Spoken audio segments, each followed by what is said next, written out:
அனைவருக்கும் வணக்கம். சக்தியும் நானும்.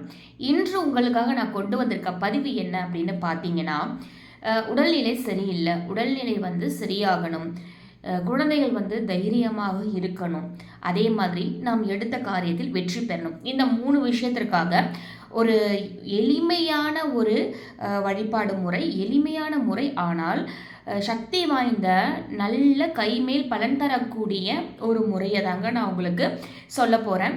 இது மிகவும் அற்புதமான முறை, அற்புதமான விஷயங்கிறதுக்கு மேலே ஒரு சுவாரஸ்யமான முறைன்னு கூட சொல்லலாம். வாங்க என்னன்னு பார்க்கலாம். இது வரைக்கும் நம்ம சேனலை சப்ஸ்கிரைப் பண்ணவங்க அனைவருக்குமே நன்றி. இது வரைக்கும் நீங்கள் சப்ஸ்கிரைப் பண்ணலைன்னா நம்ம சேனலை சப்ஸ்கிரைப் பண்ணிக்கோங்க. நல்ல நல்ல பயனுள்ள பதிவுகள் நம்ம சேனலில் உங்களை தேடி வரும் என் மூலமாக. சரி, வாங்க பதிவுக்குள்ளே போகலாம். அது என்ன அவ்வளோ ஒரு சுவாரஸ்யமான விஷயம், அதுவும் ரொம்ப சக்தி வாய்ந்தது அப்படிலாம் சொல்கிறீங்களே, என்ன அப்படின்னு கேட்குறீங்களா? ஓகே, முதல் விஷயம் என்ன அப்படின்னு பார்த்தீங்களா, சாதாரணமாகவே ஒரு தைரியம், சக்தி அப்படின்னாலே நமக்கு நினைவுக்கு வர முதல் கடவுள் யாருன்னு பார்த்தீங்கன்னா அனுமன், ஆஞ்சநேயர் இல்லைங்களா? அவர் சக்தி வாய்ந்தவர், தைரியமானவர் அப்படிங்கிறதுக்கும் மேலே, அடுத்தபடி மேலே அவர் ஒரு மிகவும் சிறந்த ஒரு பக்திமான். பக்தி என்றாலே நம் கண்முன் முதல் வரும் முகம் யாருடையது அப்படின்னு பார்த்தா அது அனுமனுடையது தான் இல்லைங்களா? இதில் எந்த சந்தேகமும் வேண்டாம். நீங்கள் இந்த பதிவை கேள்விப்பட்டிருக்கலாம், இது உங்களுக்கு ஏற்கனவே தெரிஞ்சிருக்கலாம். அப்படி தெரிஞ்சிருக்குங்கிற பட்சத்தில் மிகவும் சந்தோஷம். தெரியலனா இந்த பதிவு தெரியாதவங்களுக்கு பயனுள்ளதாக இருக்கும், அதனால் ஸ்கிப் பண்ணாமல் பாருங்கள், சரிங்களா? ஒவ்வொரு வாரமும் இந்த சனிக்கிழமை வருது இல்லையா, இந்த சனிக்கிழமைகளில் நாம் சாதாரணமாகவே சனீஸ்வர பகவானை தரிசனம் செய்வோம். அதே மாதிரி ஆஞ்சநேயரை நம்ம தரிசனம் செய்வோம். ஆஞ்சநேயரை தரிசனம் செஞ்சாலே நமக்கு எல்லா பிரச்சனைகள்ல இருந்தும் விடுபடலாம் அப்படிங்கிறது 100% உண்மைதான். ஏன் அப்படின்னா, அனுமனுடைய காலம் நம்ம பிடிச்சிட்டோம் அப்படின்னா சனி மகான் நம்ம கிட்ட நெருங்க மாட்டாருங்கிறது ஒரு விஷயம். அடுத்து ராமபிரானுடைய அருள் நம் அனைவருக்குமே பரிபூர்ணமாக கிடைக்கும் அப்படிங்கிறது இன்னொரு சுவாரஸ்யமான விஷயம் இல்லைங்களா? சரி, இந்த சனிக்கிழமையில அனுமனை செந்தூரம் இருக்கு இல்லையா, அந்த செந்தூர வடிவில் இருக்கிற அனுமனை சனிக்கிழமையில நாம் பார்க்கிறோம் அப்படின்னா, நம் கண்ணால் பார்க்கிறோம் அப்படின்னா, அப்படி அவரை பார்த்து நாம் என்ன வேண்டுதல் வைத்தாலும் அது நிறைவேறும் அப்படிங்கிறது ஒரு புறம். சரி, அவ்வளவு எந்த ஒரு ஆஞ்சநேயருக்கு சிறப்பு அப்படின்னு தெரிஞ்சுக்கிறதுக்கு முன்னாடி அதனுடைய வரலாறு என்னன்னு பார்க்கலாம். அதுக்கப்புறம் நம்ம என்ன செய்யணும் அப்படிங்கிறத நான் சொல்கிறேன், சரிங்களா? ஒரு முறை ராமபிரானும் சீதா பிராட்டியும் என்ன பண்ணாங்க அப்படின்னு பார்த்தீங்கன்னா, தன்னுடைய மாளிகையில் இருக்க அந்த புறத்துக்கு போகிறாங்க.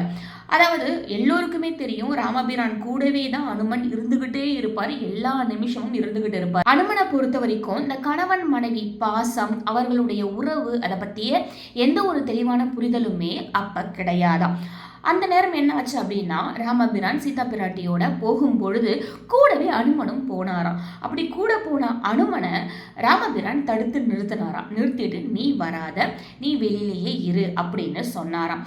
உடனே அனுமனுக்கு ஒரு மாதிரி மனசு கஷ்டமா ஆயிடுச்சான். ஏன் ராமபிரானே, சீதா பிராட்டிங்க கூட வராங்க இல்லையா, என் மனதில் உங்க மேலே எவ்வளவு பாசம் இருக்கு, பக்தி இருக்கு, நான் உங்க கூடியே தானே இருக்கேன், இப்போ மட்டும் என்னை ஏன் வெளியே விடுறீங்க அப்படின்னு கேட்டாராம். இவருக்கு தெளிவான ஒரு விளக்கத்தை ராமபிரானால கொடுக்க முடியல. ஏன்னா அவருக்கு இந்த கணவன் மனைவியோட உறவை பற்றி தெரியாது, அவர்களுடைய அன்பு என்னங்கிற புரிதல் கிடையாது. அதனால இந்த ராமபிரான் என்ன சொன்னாராம், சரி விளையாட்டா சொல்லுவோம், என்ன புரியுதோ பார்க்கலாம் அப்படின்னுட்டு சீதா பிராட்டி நெற்றியில் செந்தூரம் வைத்திருக்காங்க இல்லையா, அதனால நானும் சீதா பிராட்டியும் தான் உள்ள போவோம், நாங்க ஒன்னா தான் இருப்போம், ஆனா நீ உள்ள வரக்கூடாது அப்படின்னு சொன்னாங்களாம். உடனே ராமபிரானை பார்த்து அனுமன் கேட்டாராம், அது என்ன, ஒரு செந்தூரத்தை எடுத்து நெத்தியில வச்சுட்டா அதுல என்ன சிறப்பு இருக்கு, அது ஒரு பெரிய விஷயமா, அதற்கான அர்த்தம் என்ன, ஒரு செந்தூரத்திற்கு என்ன சிறப்பு இருக்கு அப்படின்னு கேட்டாராம். ராமபிரானுக்கு அனுமனுக்கு என்ன தெளிவு கொடுக்கறது அப்படின்னு புரியல. உடனே என்ன சொன்னாராம், சரி இதை பத்தி நீ நாளைக்கு சீதா பிராட்டியிடம் கேட்டுக்கோ அப்படின்னு சொல்லி அனுப்பிட்டாராம். இதை மனசுல வச்சுக்கிட்டு இருந்த அனுமன் அடுத்த நாள் காலையில சீதா பிராட்டியை போய் சந்திச்சாராம். அப்படி சந்திக்கிற நேரத்துல சீதா பிராட்டி தன்னுடைய நெற்றியில செந்தூரத்தை அணிந்து கொண்டு இருந்தாங்களாம். அனுமன், தாயே ஏன் உங்களுடைய நெற்றி வகுட்டுல நீங்க செந்தூரத்தை அணிகிறீங்க அப்படின்னு கேட்டாராம். அதுக்கு சீதா பிராட்டி அழகா சொன்னாங்களாம், நான் நெற்றி வகுட்டுல இந்த செந்தூரத்தை அணிகிறது ஏன் அப்படின்னா, என்னுடைய ராமபிரானின் மீது நான் கொண்ட அன்பை வெளிப்படுத்தவும் என் ராமபிரானுடைய ஆயுள் அதிகரிக்கவும் தான் நான் அணிகிறேன். பெண்கள் அனைவருமே செந்தூரம் அணிகிறதற்கான காரணம் அதுதான், அவர்களுடைய கணவருடைய ஆயுள் அதிகரிக்கணும் அப்படிங்கிறதுக்காக அப்படின்னு தெளிவாக சொன்னாங்களாம். இதை கேட்டதும் அனுமன் என்ன பண்ணாராம், உடனே கடத்திற்கு ஓடினாராம். ஓடி போயிட்டு அங்கே செந்தூரம் எங்கே கிடைக்கணும் பார்த்து செந்தூரத்தை அப்படியே அள்ளி தன் முகம் முழுக்க பூசிக்கொண்டாராம், உடல் முழுக்க பூசிக்கொண்டாராம். அவருடைய மேனியில் ஒரு இடம் கூட செந்தூரத்தால் நிரப்பப்படாமல் இருக்கக்கூடாது அப்படின்னு செந்தூரத்தை கீழே கொட்டி அதில் அப்படியே உருண்டாராம். உருண்டு தன் உடல் முழுவதுமே செந்தூரமா மாத்திக்கிட்டு மிகவும் மகிழ்ச்சியோட ராமபிரானை சந்திக்க போனாராம். ராமபிரான், சீதா பிராட்டி எல்லோருமே வந்து அமர்ந்து பேசி கொண்டிருந்த நேரத்தில் அவங்களுடைய முன்னாடி போயிட்டு அனுமன் இந்த செந்தூர உடலோட போய் நின்னாராம். இதை பார்த்ததுமே எல்லோருமே சிரிச்சாங்களாம். ராமபிரானும் கூட சிரிச்சுக்கிட்டு, அனுமா என்ன அனுமா இந்த மாதிரி பண்ணியிருக்க, ஏன் இந்த மாதிரி பண்ணியிருக்கன்னு கேட்டதுக்கு அனுமன் சொன்னாராம், இல்லை ராமபிரானே, சீதா பிராட்டி உங்களுடைய ஆயுளை அதிகரிக்கவும் உங்கள் மீது கொண்ட அன்பை வெளிப்படுத்தவும் அந்த நெற்றி வகுட்டுல கொஞ்சமா செந்தூரத்தை அணிகிறாங்க. நான் என் மனதில் உங்க மேல இருக்கிற அன்பையும் பக்தியும் வெளிப்படுத்தணும்னா அந்த கொஞ்சம் செந்தூரம் எனக்கு பத்தாதேயா, அதனாலதான் என் உடல் முழுக்க நான் பூசிக்கிட்டேன். சின்ன ஒரு செந்தூரத்திற்கே உங்களுடைய ஆயுள் நீடிக்கும் அப்படின்னா என் உடல் முழுக்க நான் செந்தூரத்தை பூசியிருக்கேன், அப்போ உங்களுடைய ஆயுள் வந்து ரொம்பவே அதிகரிக்கும் இல்லையா அப்படின்னு சொல்லி அனுமன் சொன்னதை கேட்டதும் ராமபிரானுக்கு தன்னுடைய தன் மீது வைத்துள்ள பாசத்தின் அந்த அன்பின் உருவமாக நின்ற அனுமனுடைய பக்தியையும் அந்த நட்பையும் நினச்சி மெய் சிலிர்த்து போனாராம். கண்ணீரோட அவரை ஆற தழுவிக்கிட்டாராம். அப்போ அவர் சொன்னாராம், இனி உன்னை இந்த கோலத்தில் யார் பார்த்து என்ன தேவைன்னு கேட்டாலும் அது அவங்களுக்கு கிடைக்கும் அப்படின்னு. அதனால தாங்க நாம் இந்த சனிக்கிழமைகளில் ஆஞ்சநேயருக்கு உகந்த இந்த சனிக்கிழமைகளில் செந்தூர் ஆஞ்சநேயரை நம்ம பார்த்தோம் அப்படின்னா அவரை பார்த்து நம்ம கேட்குற எல்லா விஷயமும் நமக்கு கிடைக்கும் அப்படிங்கிறது ஒரு நிதர்சனமான உண்மை. இது ஒரு பக்கம். இன்னொரு பக்கம் நான் உங்களுக்கு என்ன செய்யணும் அப்படிங்கிறத சொல்கிறேன். உங்களுக்கு உடல்நிலை சரியில்லை, ரொம்ப நாளாக உடல்நிலை சரியில்லாமல் இருக்குது, அவங்களுடைய உடல்நிலை சரியாகணும், அதே மாதிரி எனக்கு காரிய சித்தி ஆகணும், நான் ஏதோ ஒரு விஷயம் ஒரு அடி எடுத்து வைக்கிறேன், அதில் எனக்கு வெற்றி கிடைக்கணும், அந்த மாதிரி தடைகள் விலகணும், மேலும் குழந்தைகள் தைரியமாக இருக்கணும், எதற்கும் பயப்படக்கூடாது, இந்த மாதிரி தேவைகள் அனைத்துக்குமே நீங்கள் என்ன செய்யணும் அப்படின்னா ஒரு முறை செஞ்சாலே போதும். உங்கள் கையால் நீங்கள் செந்தூரம் வாங்கி உங்களுடைய வீட்டின் அருகில் இருக்கிற அனுமன் கோவில், அதாவது நிறைய கோவில்களில் சின்ன சிலையாகவே அனுமனை வச்சுருப்பாங்க இல்லைங்களா, அங்கே போய் கேட்டுக்கோங்க. கேட்டு உங்கள் கையால் வாங்கி கொடுக்குற அந்த செந்தூரத்தை வச்சு அனுமனுக்கு அபிஷேகம் செய்ய சொல்லுங்கள், அவரை அலங்காரம் செய்ய சொல்லுங்கள். இப்போ சனிக்கிழமை நீங்கள் செய்யணும்னு நீங்கள் வெள்ளிக்கிழமையே வாங்கி கொடுத்துடணும், அவங்கக்கிட்ட கேட்டு என்ன ஏதுன்னு கேட்டு செஞ்சுக்கோங்க. அந்த சனிக்கிழமை அவருக்கு நீங்கள் செய்கிறீங்க இல்லையா, செஞ்சு முடிச்சு சனிக்கிழமை முழுக்க அது அவருடைய உடல்லையே இருக்கட்டும்.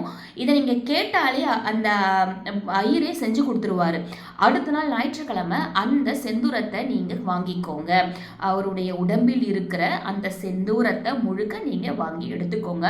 அதை ஒரு டப்பாவில் பத்திரமா வச்சுக்கோங்க. நீங்கள் வைக்கிற டப்பா கண்ணாடி டப்பாவாக இருக்கட்டும், கண்ணாடி, செம்பு, பித்தளை, வெள்ளி, இதில் எதில் வேணால் நீங்கள் வைக்கலாம். வச்சு உங்களுடைய பூஜை அறையில் வச்சுருங்க.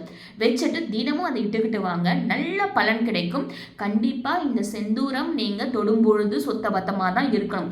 ஏன்னா அனுமனுக்கு அப்படி தான் இருக்கணும். அதனால் அது உங்களுக்கே தெரியும் இல்லைங்களா, எல்லாருமே போயிட்டு கை வைக்கிற மாதிரி அது இருக்க வேண்டாம். யார் பயன்படுத்துகிறீங்களோ பார்த்து சுத்தபத்தமாக பயன்படுத்துங்க. குளிச்சதுக்கு அப்புறம் அதை தொடர மாதிரி இருக்கட்டும். எந்நேரமும் யாரும் கை வைக்கிற மாதிரி அது இருக்க வேண்டாம். எப்பயும் நீங்கள் பூஜை பண்ணுற மாதிரி பூஜை பண்ணி எப்பயுமே நீங்கள் என்னென்ன செய்வீங்களோ அதெல்லாம் செஞ்சுட்டு அனுமனை நினச்சி ஸ்ரீராம ஜெயம் சொல்லுங்கள், இல்லைன்னா ஜெய் ஆஞ்சநேயா சொல்லுங்கள், ஜெய் அனுமன் சொல்லுங்கள். அனுமனுடைய எந்த மந்திரம் உங்களுக்கு தெரிஞ்சாலும் சரி அதை சொல்லி அதை செந்தூரத்தை இட்டுக்கிட்டு வாங்க. கண்டிப்பாக ஒரு நல்ல மாற்றம் இருக்கிறத உங்களால் கண்கூட பார்க்க முடியும். ரொம்ப சிறப்பானது என்ன அப்படின்னு பார்த்தீங்கன்னா, நீங்கள் அனுமனுடைய இந்த செந்தூரத்தை நெற்றியில் இட்டுக்கிறப்போ அனுமனுடைய காயத்ரி மந்திரத்தை கூறி நீங்கள் இட்டுக்கிறதுங்கிறது ரொம்ப நல்ல பலனை தரும். உங்களுக்காக அனுமனுடைய காயத்ரி மந்திரத்தை நான் தரேன், அதை பார்த்து நீங்கள் பயன்படுத்திக்கோங்க. ஓம் ஆஞ்சநேயாய வித்மஹே வாயுபுத்ராய தீமஹி தன்னோ அனுமத் பிரச்சோதயாத். 3 முறை அனுமனுடைய காயத்ரி மந்திரம் சொல்லி நீங்கள் அந்த செந்தூரத்தை இட்டுக்கோங்க. தினமும் இட்டுக்கலாம். பெண்கள், ஆண்கள், குழந்தைகள், பெரியவங்க, சின்னவங்கன்னு எல்லோருமே இட்டுக்கொள்ளலாம். ஆனால் நீங்கள் இடும்பொழுது சுத்தபத்தமாக இருக்கிற மாதிரி பார்த்துக்கோங்க. நான்வெஜ் சாப்பிடாதீங்க. நான்வெஜ் சாப்பிட்டீங்கன்னா அதை வச்சுக்காதீங்க. வச்சுருக்கீங்கன்னா நான்வெஜ் சாப்பிடாதீங்க. நான்வெஜ் சாப்பிட்டுட்டு நீங்கள் அதை போய் தொட வேண்டாம். அதுக்கு தான் நான் சொல்லிட்டேன், சுத்தபத்தமாக இருக்கட்டும் அப்படின்ட்டு. பெண்கள் அதே மாதிரி தான் சுத்தமாக இருக்கும் பொழுது மட்டும் அதை பயன்படுத்துங்க, இல்லைன்னா நீங்கள் அதை தொடாதீங்க. இந்த பதிவு கண்டிப்பாக உங்களுக்கு பயனுள்ளதாக இருந்திருக்கும்னு நினைக்கிறேன். பயனுள்ளதாக இருந்திருக்குங்கிற பட்சத்தில் இதை உங்களுடைய நண்பர்களுக்கும் உங்களுக்கு தேவையான யாருக்கு வேணும்னாலும் நீங்கள் ஷேர் பண்ணுங்கள், அவங்களும் பயன்பெறட்டும். மற்றவர்களுக்கு ஒரு நல்ல பலன் கிடைக்குது அப்படின்னா, அவங்க முன்னேறுறாங்க அப்படின்னா அதை பார்த்து நாமளும் சந்தோஷம் தானே படுவோம். அதனால் கண்டிப்பாக நீங்கள் அதை ஷேர் பண்ணுங்கள். இந்த வீடியோவுக்கு லைக் கொடுங்க. லைக் கொடுக்கறது மூலிமா இந்த பதிவானது நிறைய பேருக்கு போய் சேரும். அதனால் நிறைய பேர் பலன் பெறுவாங்க. நம்ம சேனல் இது வரைக்கும் சப்ஸ்கிரைப் பண்ண உங்கள் அனைவருக்குமே நன்றி. சப்ஸ்கிரைப் பண்ணாதவங்க சப்ஸ்கிரைப் பண்ணிக்கோங்க. கண்டிப்பாக நல்ல நல்ல பயனுள்ள பதிவுகள் உங்களை தேடி வரும் நம் சேனலில் என் மூலமாக. இன்னும் ஒரு நல்ல பயனுள்ள பதிவோட நான் உங்களை சந்திக்கிறேன். நன்றி. ஓம் முருகா. சச்சிதானம்.